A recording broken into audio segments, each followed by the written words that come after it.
ఇంకా తెల్లవారినట్టుగా తెలియడం లేదు. ఇంతలో వంటగదిలో నుండి సౌండ్స్ రావడంతో మెలకువ వచ్చింది తులసికి.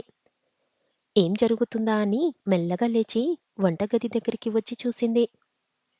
ఒక పక్క రైస్ కుక్కర్‌లో రైస్, మరో పక్క ప్రెషర్ కుక్కర్‌లో పప్పు ఉడుకుతున్నాయి. ఇంత పొద్దున్నే ఆ పనులు ఎవరు చేశారా అంటూ ఆశ్చర్యపోయింది తులసి. ఇంతలో బాత్రూమ్ తలుపు తెరుచుకొని పక్కనే ఉన్న గదిలోకి వెళ్లి డోర్ సౌండ్ వచ్చేలా క్లోజ్ చేశాడు అర్జున్. ఆ సౌండ్ విని అదిరిపడింది తులసి. అప్పటికి తన నిద్రమత్తు వదిలి రూమ్ క్లీన్ చేయడం మొదలుపెట్టింది. కాసేపటికి టీప్ టాప్‌గా రెడీ అయ్యి బయటికి వచ్చాడు అర్జున్. నేరుగా వంటగదిలోకి వెళ్లి తాను వండుకున్న వంట రెడీ అవ్వడంతో బాక్స్ రెడీ చేసుకొని తులసిని కనీసం ఒక్క చూపు కూడా చూడకుండా తన బైక్‌కి హెల్మెట్ తీసుకొని ఇంట్లో నుండి బయటికి వెళ్ళిపోయాడు. తులసికి అతని వైఖరి అస్సలు అర్థం కాలేదు. కానీ ఆమెకి ఇదేం కొత్త కాదు. ఒక నెల క్రితం తులసికి, అర్జున్‌కి పెళ్లి చూపులు జరిగాయి. అదే మొదటిసారి తులసి అర్జున్‌ని చూడటం. బారెడు గడ్డంతో దాదాపు ఒక వారం రోజులు నిద్రపోనట్టుగా ఉన్న కళ్ళు అతను చూడటానికి కూడా చాలా నీరసంగా ఉన్నాడు. అర్జున్ మొహం చూస్తే చాలు అతనికి ఈ పెళ్లి చూపులు ఇష్టం లేదు అని అర్థమవుతుంది. అంత ఇష్టం లేకుండా అలా ఎలా వచ్చాడో అర్థం కాని వారంతా అర్జున్ చేతిలో చేయి వేసి అతని పక్కనే కూర్చొని ఉన్న అర్జున్ వాళ్ళ అమ్మ నీరజమ్మ గారిని చూసి వారి సందేహానికి సమాధానం దొరికినట్టుగా ఉండిపోయారు. ఒకవైపు తులసికి పెళ్లి అంటే ఎంతో ఇష్టం. చిన్నప్పటి నుండి ఎంతో హ్యాపీగా పెరిగింది తులసి. దానికి కారణం తులసి పెద్దన్నయ్య రఘు. తులసి అంటే రఘుకు చాలా ఇష్టం. అంతలా ప్రేమగా చూసుకోవడానికి కారణం రఘు తులసికి ఒక తల్లి బిడ్డలు కాదు. రఘుకు 10 సంవత్సరాల వయసు ఉన్నప్పుడు ఒకరోజు రఘు వాళ్ళ నాన్న గోవిందు ఓ పాపని ఇంటికి తీసుకొని వస్తాడు. నాన్న ఎప్పుడు బయటకు వెళ్ళినా ఏదో ఒకటి తీసుకొని వస్తాడు. ఇప్పుడు ఏం తీసుకొస్తాడా అని తీసుకువస్తే అందులో ఎవరికి ఎంత వాటా అని గొడవ పడుతున్నారు రఘు మరియు అతని తమ్ముడు రాజీవ్. బాగా వర్షం పడుతుండడంతో ఇంటి పైకప్పు సరిగ్గా లేకపోవడం వల్ల వంటగదిలో నీళ్లు చేరి కట్టెల పొయ్యి తడిచిపోతుంటే ఆ నీళ్లు రాకుండా అష్టకష్టాలు పడి వంట చేస్తున్న జయ ఆ వంటగదిలో నుంచే ఎందుకురా అంత గోల చేస్తున్నారు? నేను వస్తే ఇద్దరికి తాట తీస్తా అంటూ అరిచింది.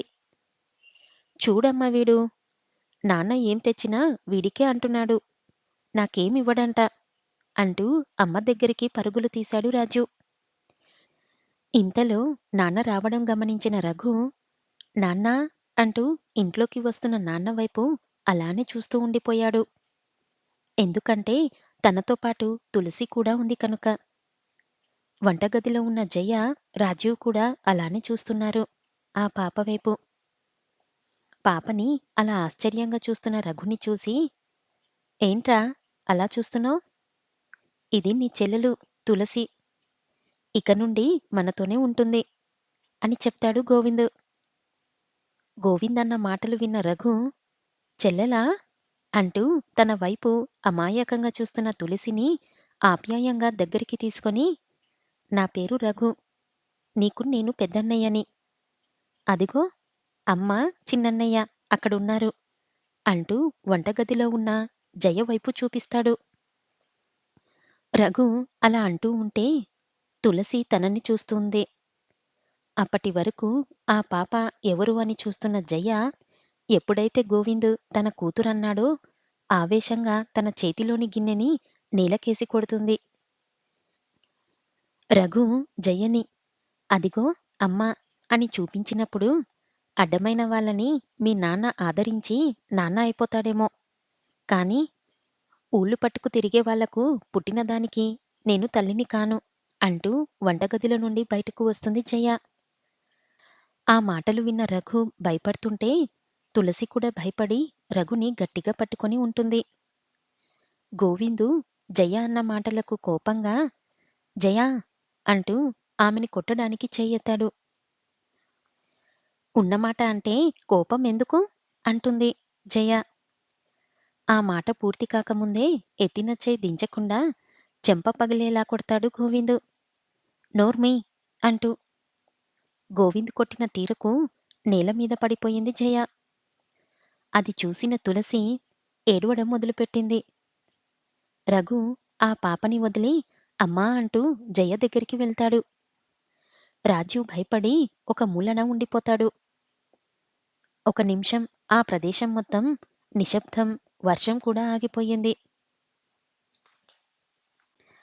రాజీవ్ భయపడి ఒక మూలన ఉండిపోతాడు. ఒక్క నిమిషం ఆ ప్రదేశం మొత్తం నిశ్శబ్దం. వర్షం కూడా ఆగిపోయింది. తులసి ఇంకా ఏడుస్తూనే ఉంది. అలా ఏడ్చుకుంటూ మెల్లగా గోవింద్ దగ్గరకు వెళ్ళింది. గోవింద్ ఆ పాపని ఎత్తుకొని, ఇది నా కూతురు. ఇక నుండి నాతోనే ఇక్కడే ఉంటుంది. నీకు ఈ విషయం ఇంతకు ముందే చెప్పాను. ఇప్పుడు మళ్ళీ చెప్తున్నాను. నీకు నచ్చినా నచ్చకున్నా తులసి ఇక్కడే ఉంటుంది అని చెప్పి తులసిని తన గదిలోకి తీసుకెళ్లాడు గోవింద్. నాన్నని ఎప్పుడూ అలా కోపంగా చూడని రఘు, రాజీవ్ కింద పడిపోయినా వాళ్ళమ్మ ఏడుస్తుంటే వాళ్ళు కూడా ఏడ్చుకుంటూ ఆమె దగ్గరికి వెళ్ళి, అమ్మా ఏడవకు అంటూ ఓదార్స్తున్నారు.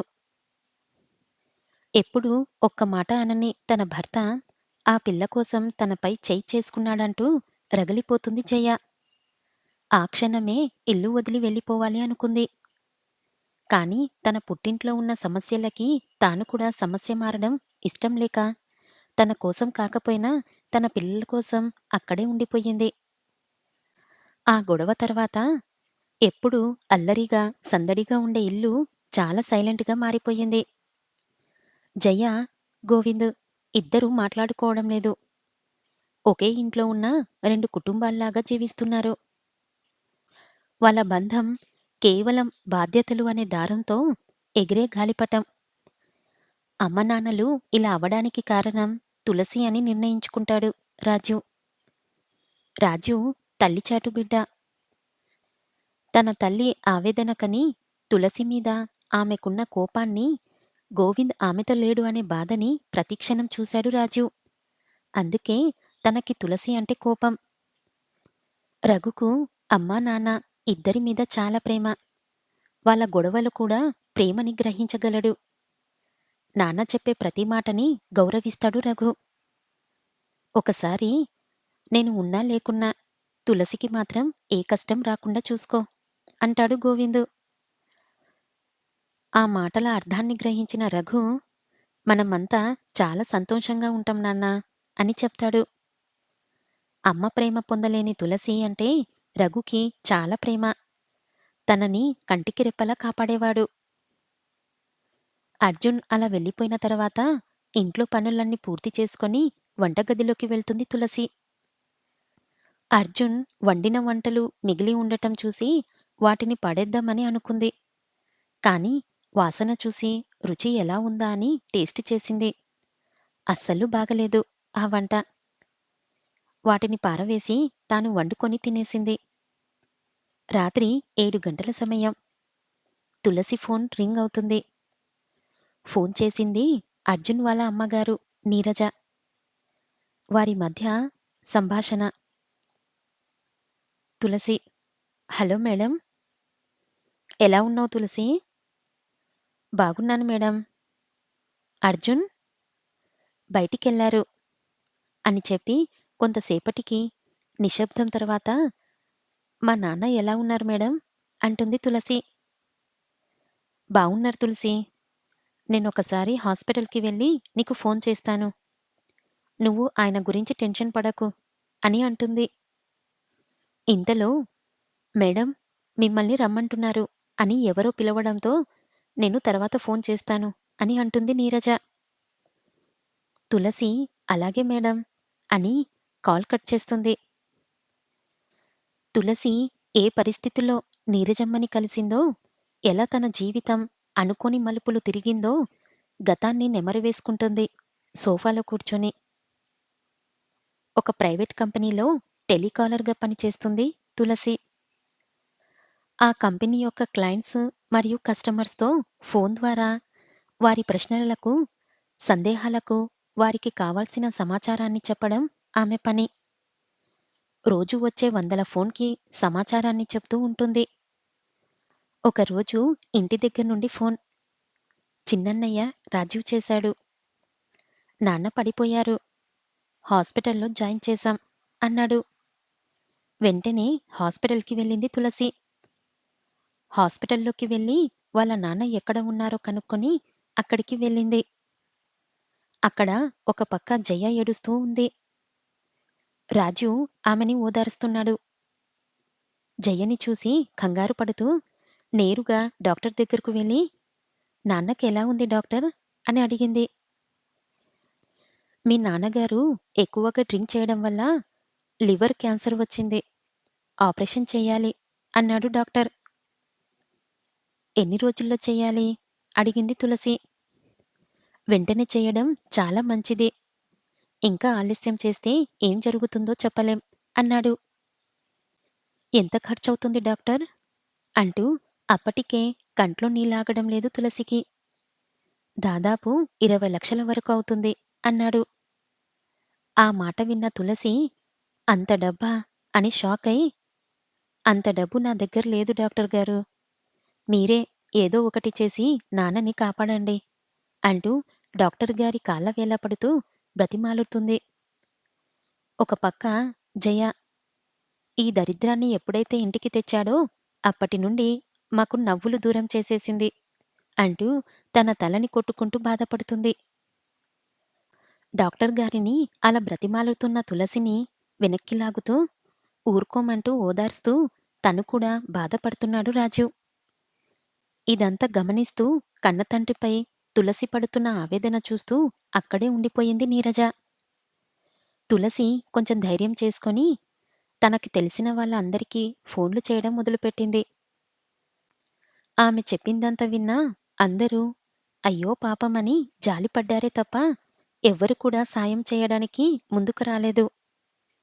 ఈ సమయంలో నువ్వు ఎన్ని ఫోన్లు చేసినా అటు నుండి వచ్చే సమాధానం నీకు నిరాశే కలిగిస్తుంది అంటుంది నీరజ. ఆమె మాటలు విని నీరజ వైపు చూసిన తులసి, ఆమె కూడా ఒక డాక్టర్ అవ్వడంతో గుండెలు పగిలేలా ఏడ్చుకుంటూ తన తండ్రిని కాపాడమని నీరజ కాళ్ళపై పడిపోయి ఏడుస్తుంటుంది. అలా బాధపడుతున్న తులసిని పట్టుకొని, "నువ్వు బాధపడకు. నా శాయశక్తులా ప్రయత్నించి మీ నాన్నకి ఆపరేషన్ జరిగేలా నేను సహాయం చేస్తాను" అంటుంది. "చాలా థాంక్స్ మేడం. నాకు ఏం చెప్పాలో అర్థం కావడం లేదు. థాంక్ యూ సో మచ్" అంటుండగా, "నువ్వున్న ఈ పరిస్థితుల్లో ఇలా అడగడం కరెక్ట్ కాదు అని నాకు తెలుసు. నీకు సహాయం చేసే గొప్పదాన్ని కాదు. కానీ ఓ తల్లిలా నీ బాధని అర్థం చేసుకోగలను. అందుకే నేను చేస్తున్న సహాయానికి ప్రతిఫలంగా నువ్వు నాకో సహాయం చేస్తానని మాట ఇవ్వు" అంటుంది నీరజ. నీరజ అన్న మాటలు విన్న తులసి, అన్నీ కోల్పోయిన తన జీవితం ఆవిడకు ఎలా ఉపయోగపడుతుందో తెలియక, "నేనేం సహాయం చేయగలుగుతాను మేడం" అంటుంది.